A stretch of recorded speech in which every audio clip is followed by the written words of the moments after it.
Once we have the front cover removed, we now have a visible view of the front counterweight, oil pump drive and oil pump, chain, distributor drive, oil pump drive, and the rest of the front end assembly that establishes your front end float. At this point, we want to loosen the front stationary gear using a 12mm socket. Be very careful while removing the oil pump. Do not lose your front woodruff key, and do not damage the oil pump while removing it. Now that the rear iron is loose, we can lift it off of the back of the motor. As we gradually lift it off the motor, we want to be careful to not damage the bearing surface on the back of the eccentric shaft and threads. Now that the rear iron is off of the motor, we can see the internals exposed. We want to make sure our corner seals, side seals, corner pieces, and other moving parts are secured and are not going to get damaged when we remove any other parts, including the rotor. As we continue the disassembly process, always keep your eyes open for possible wear situations and any type of strange damage. Be very careful when extracting any of the factory seals. They are all very fragile and can become stuck. You do not want to break them. As you can see, a small piece of apex seal like this drug around inside of your engine can cause severe damage to the face of the rotor and the rotor housing.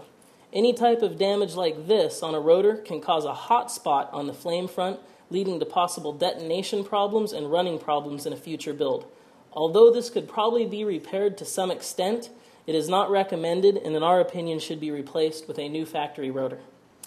As you can see, the matching rotor housing to that rotor had severe damage to the chrome face. As the apex seal got drug around, it put large scratch marks and divots. Any type of damage like this is unrepairable. This rotor housing must be replaced. Just to review the order of the stack and how it works, this is your front end play assembly.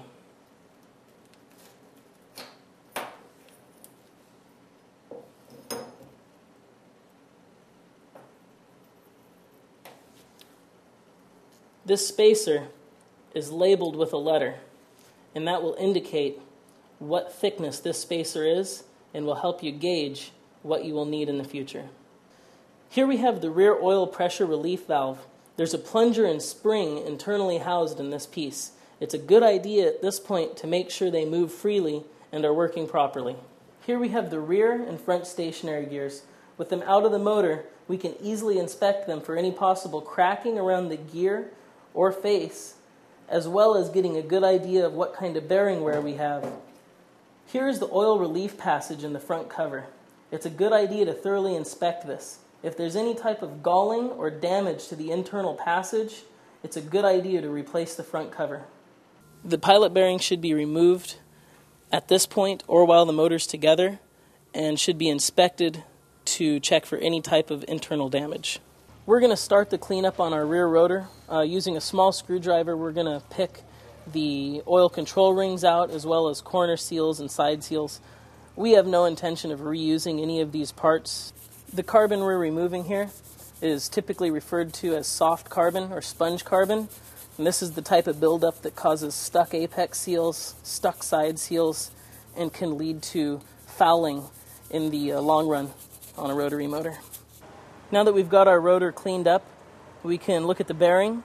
The bearing in this rotor looks potentially okay, although we'll check the bearing tolerance to the eccentric shaft before we do any assembly. Now that we have our water seal removed and partially cleaned, we can start to inspect for possible water seal area damage. Now that we have the face of our side housing cleaned off, we can see the typical wear pattern that exists inside of a rotary motor.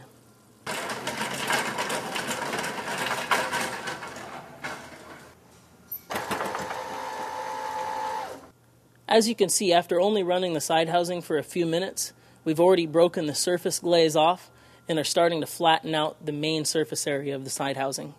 Another option for resurfacing a side housing would be hand lapping. Using a valve grinding compound or clover compound, a suitable surface finish can be obtained.